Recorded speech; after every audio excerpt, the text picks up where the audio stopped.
Hey there, my name is Chris Acton with Acton Creative, and this is A Handwoven Experience. And in today's episode, well, this is the intro to lace weaves. So in today's episode, I'm going to give you kind of an overview of the world of lace weave patterns.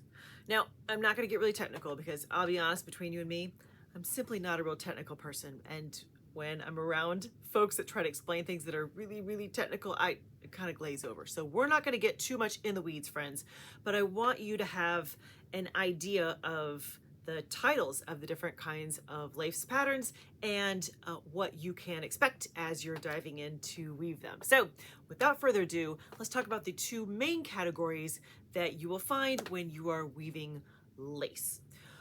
First of all, just a little caveat. Technically, we don't create lace. That sounds funny, doesn't it? But as weavers, we don't technically make lace. We make lacy patterns. So it has kind of lace-ish, lace-esque qualities to it. But to create lace is a whole different thing. So when we say lace, with a grain of salt. So in the category of lace weaving patterns, we have two different broad categories. The first one is hand manipulated. Now, that is exactly what it sounds like. You have to get your fingers in there to create space so that it has a lacy, airy kind of quality to it. So the two big ones that I've played with before have been Lino and Brooks Bouquet. Those are the two that I've played with. Let me give you a visual so you have some idea what we're talking about here. Here is my sample right here. Look, okay, look at that. Come on. Look at all the space in there. Very lacy. See, I left lots of room in there. And this was created by I used a pickup stick. I don't know that you have to, but that was pretty easy to use a pickup stick to create little twists. See that? Different kinds of ways to kind of open up the fabric and give you room. That is the whole idea when you're doing Lino, Brooks Bouquet. I've got a little sampling of both in there. So see how you can see me right through there. See that?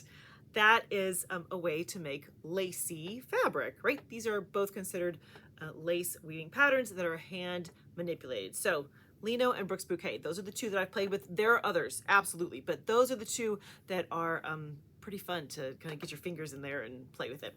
By the way, doing anything that's described as hand manipulated is going to be slower. Just so you're forewarned. The second it says anything about hand manipulated, it's going to slow down the pace a little bit. So just be forewarned. It's not a bad thing. It's just something to know ahead of time.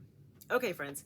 Our second category when it comes to lace weave patterns is loom controlled.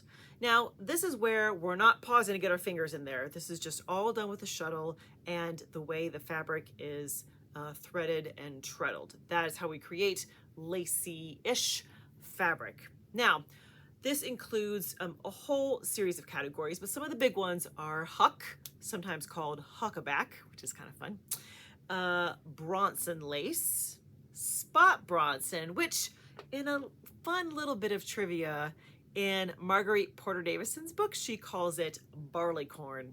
Come on, who doesn't want to do a pattern called barleycorn? That's awesome.